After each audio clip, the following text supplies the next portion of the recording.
All right, guys, welcome back and welcome to Real Time for the real everyday movie fan. I'm, of course, Josh Williams, And I'm Ryan Murphy. and today we're giving you another Disney Channel original movie review of Rip Girls. And today is actually, as we're recording this now, is the anniversary of Rip Girls, hmm and it stars Camilla Bell, hmm Brian Stark, Stacey Hess, So and a few no other one, people. no one knows who the heck those people are. It stars No, Camilla Bell, who you might know from When a Stranger Calls. Was she she was later? also in Push. I actually that was another notable one. Yeah. Well, before this, she was in The Lost World Jurassic Park. She was a little girl that got attacked at the beginning. That's right. I forgot about that.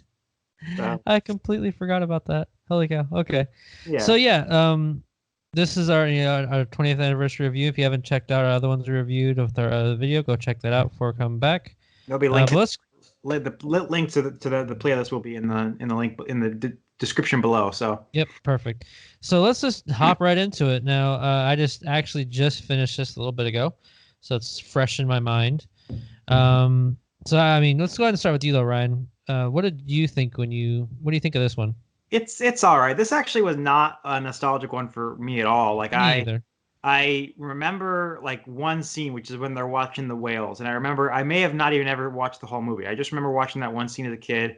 So it's kind of interesting to going into this movie kind of without the nostalgia goggles on, and it's all right. Yeah, Yeah, it's all right. it had a lot of potential. Like there's actually some story plots, some story uh yeah, story plots and story parts in it that are really good. And actually I wish they would have delved into them more.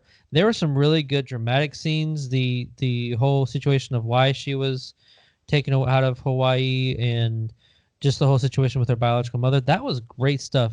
And there were some really good dramatic scenes. Just they combined it with some wishy-washy decision-making plot devices, and then also just some little, I wouldn't say quirkiness, but just some of the choices of sound effects and editing, just stuff like that, just kind of brought it down for me too.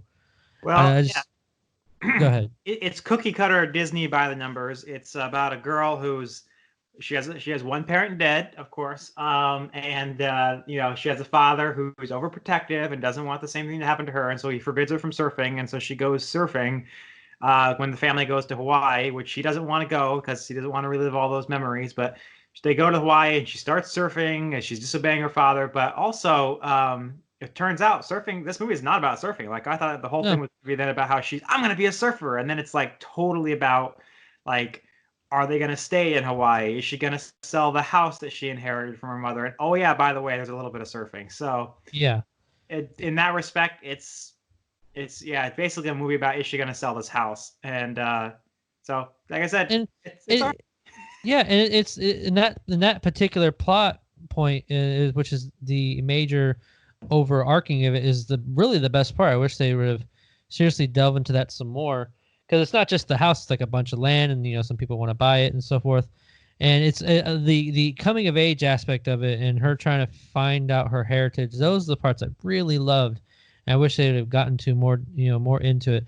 And there, like I said, there's some other decisions have made that were just, wishy-washy. Like I wish they should have done this before this, and so on and so forth. But it's a Disney Channel original movie. But I just feel like the potential when I rewatched it just now, I feel like the potential to be like a Color of Friendship esque, as far as I should say prestige of how good it could be was there. The potential was seriously there to be something as good as the Color of Friendship, but it just didn't quite get there. But I mean, for me, if you guys are listening to this and you want to, revisit it, I think it's still not too bad. Kamel Bell did a good job for what she had, for what she was given, and I'd say it's like a 7.5 out of 10 for a Disney Channel original movie. I'd go with maybe a seven. I mean, it depends on the demographic. I mean, if you Yeah, if you true. if you have no reason to watch this for nostalgia and you're not trying to rewatch all the Disney Channel movies, it might not be worth your time. But at the same time, if you have, I mean, for like 12-year-old girls, if you Yeah, have a 12-year-old girl, it's a good thing. It's definitely one of their more girl-centered movies, so it might be good for them. So it just kind of depends on the demographic, but it's an all right movie, so I give it 7 out of 10. yeah. All right, guys, that'll do us for today. Thank you very much for listening and not watching because we're doing this audio.